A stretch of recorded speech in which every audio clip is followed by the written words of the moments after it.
But then the people realized that the more they protect, the more people come. So they had to send for the marine soldiers from Spain to also come and help them protect the water. Wow. Yeah, so now it became more difficult. And then the money I was going to pay the agent to take me through the sea, I had to use it For food. for food and rent and electricity bills, water bills. And So now everything. you broke. Yeah, I'm broke. And then someone was owing me money that I was willing to get the money to pay the agent. I spoke to the person before going, but when I got there, whenever I called, he never answered my call. He wasn't answering. And he my don't phone. know how much trouble you in right now. Yeah, he knew. But before I got there, I spoke to him, and when I got there, the first 2 weeks, I think before the first 2 weeks, I was speaking to him every day, and I explained things to him. He knew what I was going through. Until I needed my money, he stopped answering my calls. This is sad. This is so sad because how many other people are going through this right now, are going to jail, are stuck in the country that they can't go outside, that are dying in the sea. I mean, so many obstacles was in your way. Yeah, there's so many obstacles. So while we were living there, I think the third month, two of my friends already had the money to still go. So we had an agent that said they were going to push the people on the sea to go to Spain. So my friends, they had the money. So they spoke to the agent and they gave the money to somebody in our house.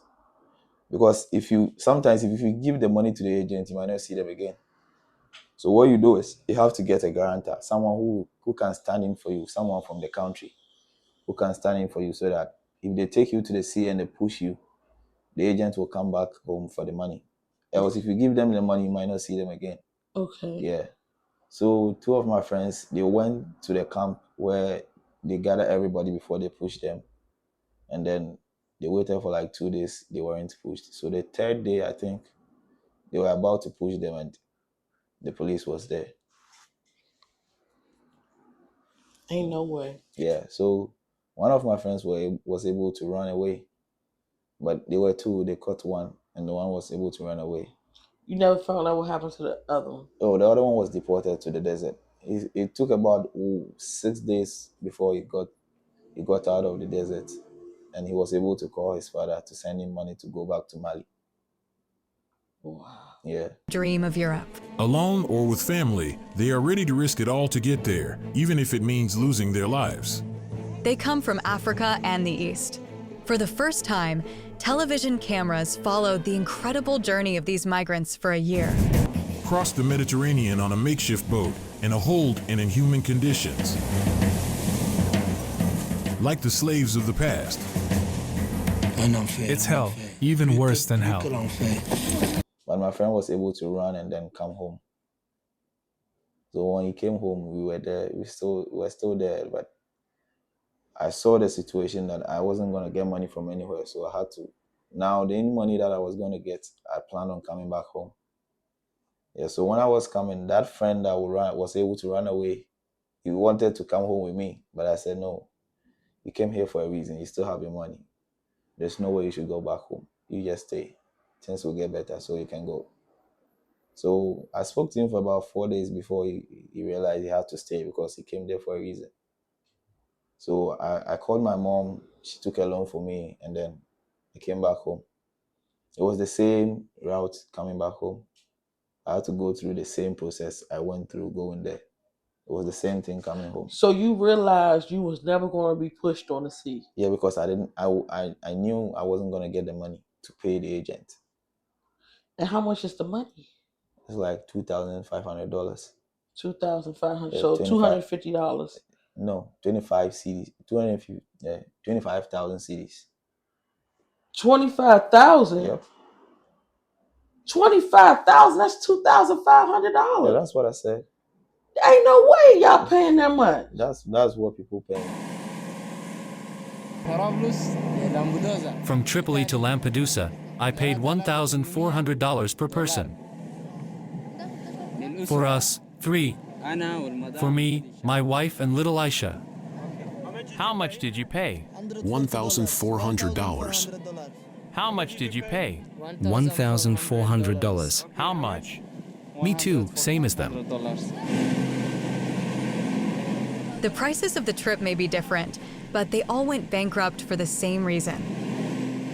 It's a risk for us. Yes, We know it's risky. but we are earning. But if we're all there, it's to finally have something to eat on our That plates. is why we are taking this risk. For the smugglers, trafficking is very profitable. According to our estimates, the 260 migrants brought in nearly $220,000. And yet, on board, not a single life jacket nor distress flare in the event of a shipwreck. To find his way, the captain only has the bare minimum, a compass and a GPS for the general public. The road is the good. We're on the right track thanks to this small GPS and compass. Everything. You know, one thing is, people from Mali and Senegal doesn't pay that much. But the agent you are going to get is a Ghanaian. And the owner of the boat isn't requesting for that much money, but the Ghanaians are. No way. Yeah, this is So what's these wrong. Ghanaians over there making money. Yep. Ain't What- no way. If you go into deep and you go into details, the agent may be requesting like $1,000 or something. But these Ghanaians are taking $2,500 from his own people. That is how it is. Are you fucking serious? Yeah. I can't believe this. Yeah, because we met one guy who speaks French. He's from Senegal, and he said they don't pay even up to 5,000 cedis. For the canoe? Yeah, for the canoe. They don't even pay up to $500. Yep, for them. And the Ghanaians taking the rest. Yeah. So you can't plead with him. Hey, Charlie, please. Yeah, you can plead, and maybe if after pleading the amount they can give you out of what you have to pay is maybe like 5,000 cedis, and you still have to pay 20,000 cedis. But you know me, like we people. No, he doesn't know you. You're just a stranger to him. That is what he's doing to get his money. So he doesn't care what to do. And they say something like, if they get caught, they will be jailed. So it's kind of risk. They're also taking risk. People always increase the money, depending on the risk. Yeah. Like you still can be jailed and you still got $2,000. Yes. So what the hell?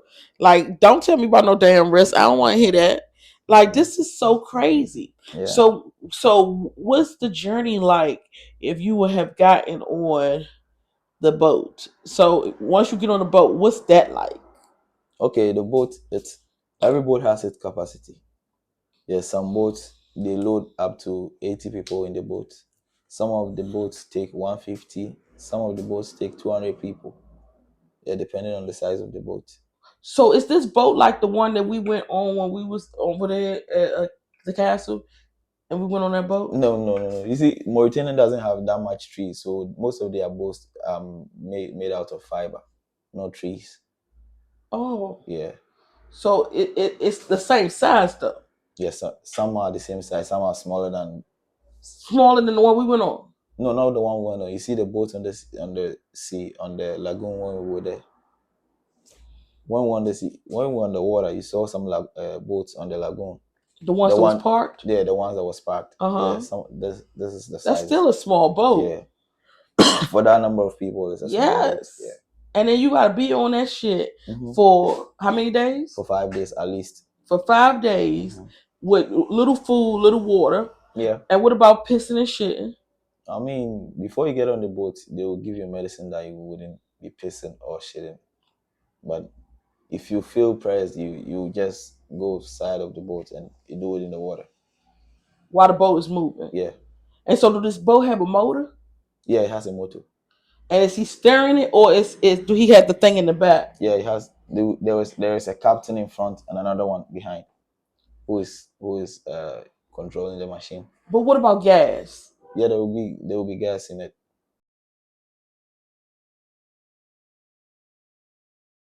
Journey has not even begun.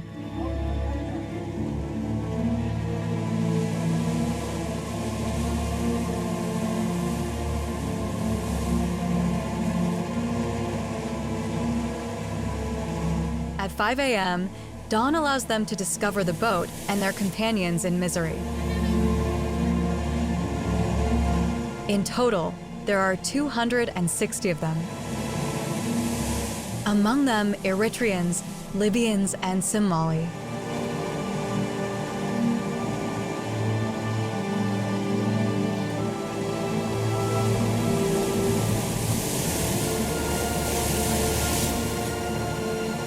On board, in the face of danger, religious differences dissipate.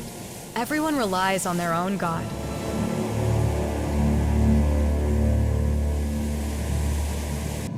However, we manage to go down through the rear hatch. The worst part of the boat. About 100 migrants are piled on top of each other. There is an unbearable stench and the heat is suffocating. There is no breeze at all. The deafening sound of the engine is headache-inducing.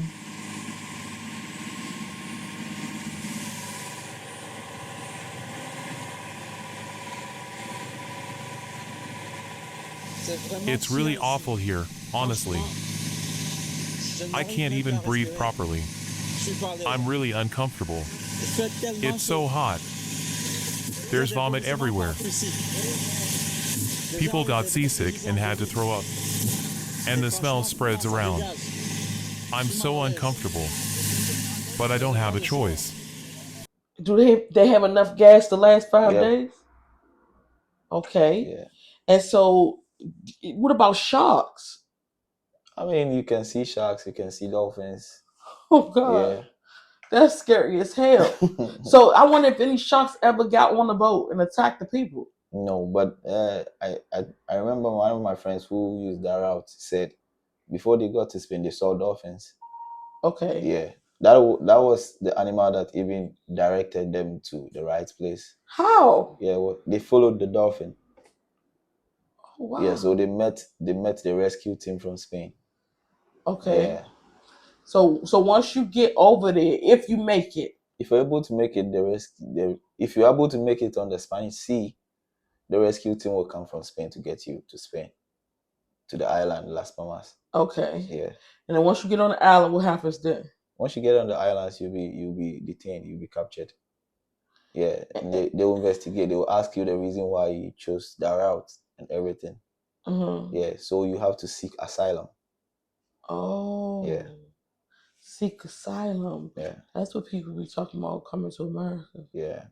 And so when you seek asylum, they keep you inside of the jail or what? It's not a jail, it's like a house. Uh-huh. Yeah, it's a camp for refugees. Okay, a refugee camp. Refugee camp. I've yeah. seen those too. Yeah. And so at this refugee camp, they feed you? Yeah, they feed you. Uh-huh. They give you clothes. I think they give you money at the end of the month. They don't mistreat you? No, they don't. And so once you finish, how long do they keep you in the refugee camp? I don't know how long. You can even be there for a year or more. Oh, hell no. Like, this don't get no better. Mm-hmm. Like, after all this, like, why would you even do it? I mean, why? You try. You can't just sit and wait until whenever. You have to try. But it's still difficult. Sometimes you have to take the risk. I mean, how much of, like, it's not like Spain is giving y'all $1 million when you get there. Yeah, but at least it's 100% better than being in Ghana. What's so crazy is you got people saying how good Ghana is, how it's the most peaceful country ever. It's paradise. They painting it like a rainbow, and people got rose-colored glasses on. Oh, I'm going to Ghana. Everybody and their mother want to come to Ghana. Believe me. Yeah. Well, you know, one thing about Ghana is for being peaceful, Ghana is peaceful. Ghana is everything they say, but unless you have the money to live in Ghana. But if it's everything they say, I would just say, fuck it. I'll be broke and just stay here as long as I'm at peace. Yeah, but you can't be broke and be peaceful. That's not gonna work. Wow. Yeah. Ghana is peaceful, Ghana is everything. But if you have the money and live in Ghana, you feel it. Because I think the only way I would seek asylum is if the country was at war, or I was getting beat or abused or something like that. Then I would say, all right, I'm willing to take that risk. But because of economics, I don't think I'm willing to take that risk. I would just go here and stay broke. And maybe that's because you're not from Ghana. Mm-hmm. Yeah. and you've seen better opportunities. That is why. And y'all want the opportunities that y'all see. Yeah, yeah.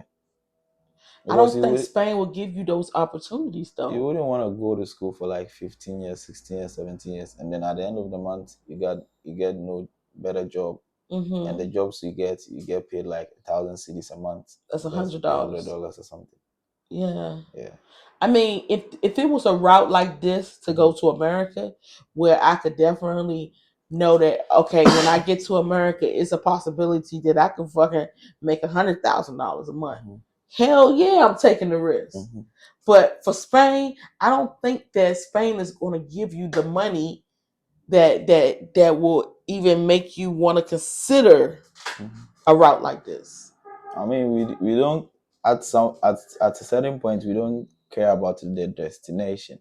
All we care about going to somewhere better than Ghana. Wow. Yeah. So have you talked to people who made it to Spain? Oh yeah, I still talk to people who made it to Spain. Did they tell you how much money they making, what kind of job they got, or? Okay, those people that made it over there, most of them doesn't have the job now, because when you get to Spain, you have to be schooled because they don't speak your language. You have to be schooled for some time. Fuck it, stay home. You know. Come on now. You gotta go through all this and then go to school. Yeah, to learn the language. I don't got that much time. Yeah, because most of the Spanish people doesn't speak English. Only a few people of them speak English, so you have to learn the Spanish. Oh my God. Yeah. So how long is school? I don't know how long. I think for a few months, like 6. And who paying for it? No, you don't have to pay. It's free. Yeah. So you don't mind going to school to speak the Spanish? No, I don't mind at all. You'll learn the language. Yeah. And you think you can learn it fast? Oh yeah, I think so. Oh my God, you have so much determination. Like so much strength. I'm gaining strength from you sitting next to you. This is giving me like goosebumps. Yes, I got butterflies in my stomach and goosebumps on my skin, y'all, because this right here, you have so much tenacity, so much strength, you so courageous to even do this. Like people say that I'm strong, the way you strong, oh my God. This is crazy because this is where I get weak. When you tell me I'm gonna get to this place and I might have to go to school or I might not make it, I might die on the way, I might not last 5 days. They might even take a long journey. They might arrest me when I get to Mali. They might arrest me when I get to whatever that country is. Too much. I'm gonna be like, just you telling me I'm not going because I don't want to face that. I don't want to face that challenge. I'm not that strong. But the way you are, like, you deserve it. Yeah, if you don't try, what are you going to do? You have to try. I mean, give me a better opportunity or a better route or give me something better. I need choices. I mean, we didn't have a choice. If we did, we wouldn't have been there. That was the only choice we had. Wow. Yeah, that was the so only option. So the flight, it was no way that you could have waited for a flight or try your best to take that route? No, I wasn't going to be able to ever produce a genuine bank statement. Because you got to be having money every month. Yep. And that's the difficult part. Yes. You're not saving, getting it. Yep. So, after all of these things, do you feel like a failure? No, I didn't fail. Even though you had to come back? Yeah, I'm not a failure because it was somebody that made me come back because he was holding my money. He didn't want to give me my money. So if he would have gave you money, you would have still went? Oh yeah, if I got my money, I would have been on the boat, but I didn't get my money. So I had to return. Damn. Yeah. But at first you don't succeed, you dust yourself off and try it again.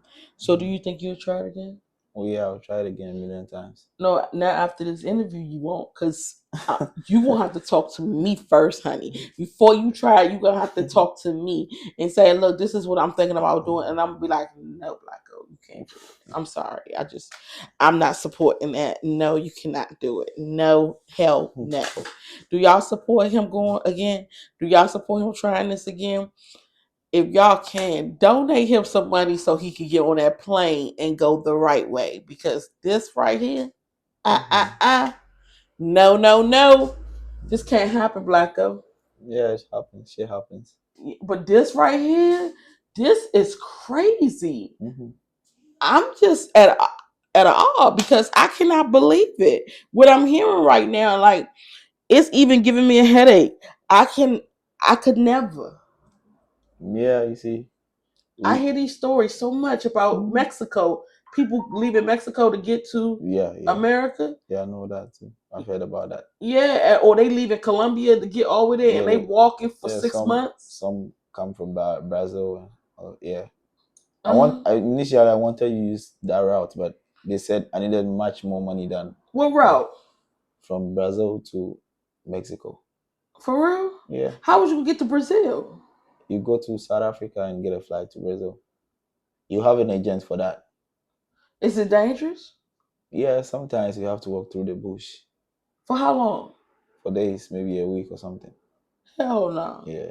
You have to walk through the bush to get where? To Brazil or to get to the flight or? From Ghana to South Africa, you go by flight.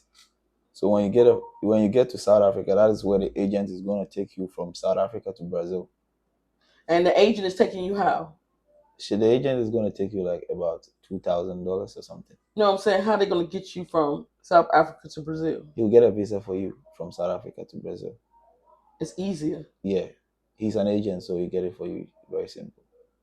But what about if you want to get a visa from here to Brazil? I don't know about that because all the people I knew went to South Africa before going to Brazil. I mean, I think you should look into that. Yeah. Getting from here to Brazil. Because I was thinking about going to Brazil too. Brazil is not bad. Maybe it is. It's not a bad place. Like if you could get, I mean, it's a little dangerous in places there, but the whole country is not bad. But if you can get out of this country to get to another country, you sit there for at least 3 months as a resident or try to work or do something, make a little bit of money to survive, and then you sit for the embassy in that country. But make sure that you legit you have that visa. You're not just sitting there idling. That you're doing something so you can show the embassy I'm working. This is how much I'm making. I need a visa for the real place, the real destination you want to get to, instead of cutting all these corners. Yeah. That's how you do it. So when I took my ex-husband, I wanted to get him out of here. He said he was at the point where he wanted to hang himself because Ghana is hard. So I told him, okay, this is what I can do. I can get you to Dubai. So I got a residency, a visa, and I went through an agent, got the residency, the visa, and the work permit. He wasn't working. This is all paperwork I just got from the agent. And so I got him to Dubai, settled for 3 months in Dubai, just, living there. And then I set for the Mexican embassy there because it's easier there because you're not in Ghana anymore. Ghana don't want their people to leave. It's not that people don't want Ghanaians. It's Ghana don't want their people to leave. Yeah. So once you get out of here, you can sit at an embassy as a non-immigrant as long as you've been living in the country for some time. Yeah. Everybody got their own rules. Sometimes it's 6 months, sometimes it's 3 months. So he set for 3 months, and then I was able to get him a visa to go to Mexico. And you just need the money to get there. Okay. Yeah. So it's not hard. It's rather hard when you don't know the routes, so you take the hardest route because the hardest route seems the easiest. Yeah, the hardest route doesn't require much money. Yeah. But then when you said $2,000, come on now, that's a lot of fucking money just to get on a canoe. Yeah, but with that money, you cannot go to Dubai and then go to the US with that money. With the $2,000? When you get to Dubai, you have to survive. Yeah. Yeah. And that's going to be difficult. Yeah. But I'm sure it's routes like that we can figure out. So, all right, go here, sit here. I will go to Brazil and stay. I mean, Brazil don't have a lot of money either. It's kind of like the working just like here. Yeah. But it's better than Ghana. Maybe. I don't know. But every Ghanaian I knew that went to Brazil moved from Brazil to the US. How did they get to the U.S. from there? Yeah, what are you talking about? By road. So they go to the road. Yeah, they say they go through Nicaragua, Colombia, Costa Rica, They walk Panama. Sometimes you go by bus. Yeah, sometimes you walk. And then when they get to Mexico, they go over the border. Yeah. Shit, they should stay in Mexico like me, honey. I be living the vida loca. I swear, I be in Mexico partying like shit. I love Mexico way better than America. America just got money. What you got to do is, this is my whole thing for Ghanaians. Instead of finding Americans to extort them and use them and take advantage of them, find an American that got some knowledge that can help you get some money. Like work with them and say, hey, what kind of work could I do? Could I work for you? You know, can we join and collab on something? Maybe can I go to school for you and you pay me? Like it's ways to do this instead of taking from somebody or trying to extort somebody. Like I know a lot of ways to make money, and I be trying to tell other Americans too. You got a Ghanaian husband. It's no reason why your Ghanaian husband should be broke. He should be making money through you from the U.S. Like it's easy. We got ways to make money online where you don't even have to show your face. We got jobs that you don't even have to talk. Okay. Like so, if you want to be smart, get a Ghanaian. Get an American that you can say, look, can I work through you? I'm not asking you for no money. I'm willing to do the work. I just want to use your name or something like that. That's better than stealing from me. You get my drift. So this interview was a lot. Okay, I have to break this shit down because it's 45 minutes and I didn't know it was gonna take this long. But damn, I learned a lot, and I'm just at like I'm gonna be thinking about this for a long time now. I'm gonna really be thinking about this because you went through so much. Yeah, we did. I commend you for even taking the chance to do it, and I want to thank you for the opportunity for talking to you about your journey. Usa. Thank you. You're welcome. So much. Yeah. And thank y'all for listening. And I will be back on the next video. Oh, like, comment, and subscribe. So you will know. Hey, hit that bell notification so you don't miss no more of my videos. And if you're not following me on my other channels, I don't know what you're doing. Okay? All right. See y'all later. Bye.